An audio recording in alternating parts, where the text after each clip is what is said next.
আসসালামু আলাইকুম এভরিওয়ান। তো আজকে আমি আপনাদের সবার সাথে শেয়ার করব অনেক বেশি ইয়াম্মি একটা রেসিপি। সেটা হচ্ছে যে প্যানকেক। প্যানকেক আমরা অনেকেই খেয়েছি, আবার অনেকেই খাইনি, যারা পারে না বানাতে। তো যারা পারো না তাদের জন্য আমি আজকের রেসিপি শেয়ার করব। তো প্রথমে এই যে আমি 2টা ডিম নিয়েছি, আর 2টা ডিমের থেকে কুসুমটা আলাদা করে ফেলেছি, আর সাদা অংশটা একটা ব্লেন্ডার জারে নিয়ে ওটা পাওয়ার মতো ফর্ম করে ফেলছি, কিছুক্ষণ ব্লেন্ড করছি। তারপর এখন এটা দেখেন কীরকম হয়েছে, এরকম ফেনা ফেনা হয়েছে। তারপরে এখানে আমি দিয়ে দেবো চিনি। চিনি দিয়ে আবার ব্লেন্ড করব, তারপরে আবার চিনি দিয়ে আবার ব্লেন্ড করব। এটা যে ফর্ম বানিয়ে ফেলতে হবে। তো এই যে দেখো, এটা একদম ফর্ম ফেনা ফেনা হয়ে গেছে। তারপর আমি আবারও চিনি দিয়ে আবারও ব্লেন্ড করছি। এভাবে বারবার আমি একটু একটু করে চিনি দিয়ে একটু একটু করে ব্লেন্ড করতে থাকবো। এই যে দেখেন এটা টেক্সচার কেমন হয়েছে, ঠিক এমন হবে। তো তারপরে এখন আমি একটা বাটির মধ্যে এগুলো নিয়ে নিব। তো তারপরে এখানে দিয়ে দেবো আমাদের ওই যে কুসুমটা ছিল, ওইটা দিয়ে এখন ভালো মতো মিক্স করে ফেলতে হবে। কুসুম আর সাদা অংশটা ভালো মতো মিক্স করে ফেলতে হবে। সুন্দর মতো মিক্স করে নেবেন। আবার এটা মিক্স করতে করতে একদম ক্লান্ত হয়ে যাবে, ক্লান্ত হওয়ার কিছু নেই। তারপরে যে একটা বলের মধ্যে নিয়ে দেবো 2 কাপ ময়দা। তারপরে দিয়ে দেবো কোকো পাউডার 2 চামচ। আপনারা যদি চান আরও দিতে পারেন, 3 চামচ কোকো পাউডার। তারপর বেকিং পাউডার আধা চামচ। তারপরে বেকিং সোডা একটু দেবো। তারপরে দিব হলো গুঁড়া দুধ। গুঁড়া দুধ যত বেশি দিবে তত বেশি মজা হবে। তারপর এগুলো ভালো মতো মিক্স করে ফেলবো। অ্যান্ড মিক্স করার সময় সুন্দর করে মিক্স করতে হবে, বেড়া করা যাবে না, সুন্দর করে মিক্স করতে হবে। দেখেন আমি কীভাবে মিক্স করছি, এভাবে মিক্স করবেন। তারপরে এখন আমি এগুলোকে ছেঁকে নেব। আর সুন্দর মতো ছোটো ছোটো যে চালগুলো থাকে ওগুলোর মধ্যে চাকতে হবে। এই যে দেখেন আমি কত সুন্দর করে ছেঁকে নিচ্ছি। আর এখানে যে কোকো পাউডারের বড় বড় লাঞ্চগুলো থাকে ওগুলো আর কি জালের মধ্যে রয়ে যাবে, আর ওইগুলো পড়ে যাবে। সুন্দর মতো ছেঁকে নিতে হবে, ছেঁকে নিতে হবে, ছেঁকে নিতে হবে।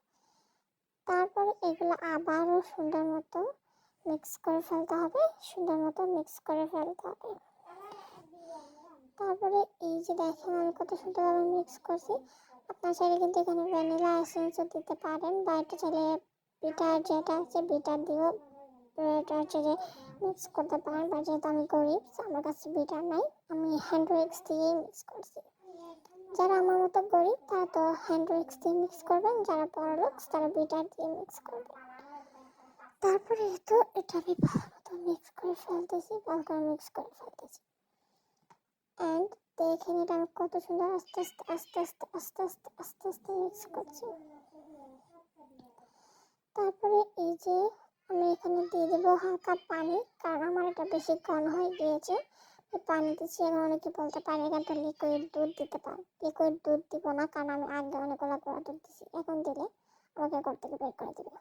তো আমি পানি দিছি। তারপর আবার ওটা মিক্স করে ফেলছি। আর এই যে দেখেন কত সুন্দর হয়েছে ব্যাটারটা, ঠিক এভাবে করতে হবে। তারপর এখানে দিয়ে দেবো তেল। তেল দিয়ে আবারও ভালো মতো মিক্স করে ফেলতে হবে, আবারও ভালো মতো মিক্স করে ফেলতে হবে। Mix mix mix mix.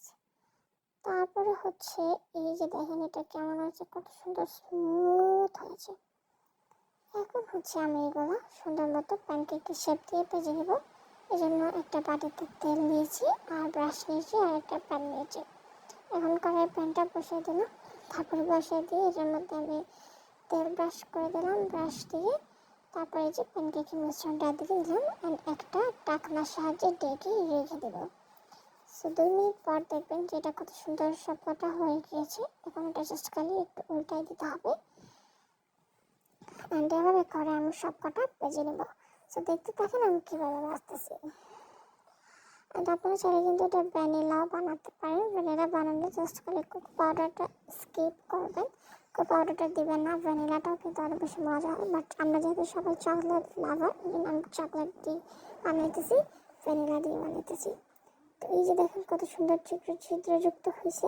এখন জাস্ট খালি উল্টে পাল্টে নামিয়ে ফেলতে হবে, কাজে আমি ক্লান্ত হয়ে পড়েছি। তো যাই হোক, আমার জন্য কেউ এক গ্লাস শরবত নিয়ে এসে আমি ক্লান্ত হয়ে গেছি বয়স দিতে দিতে।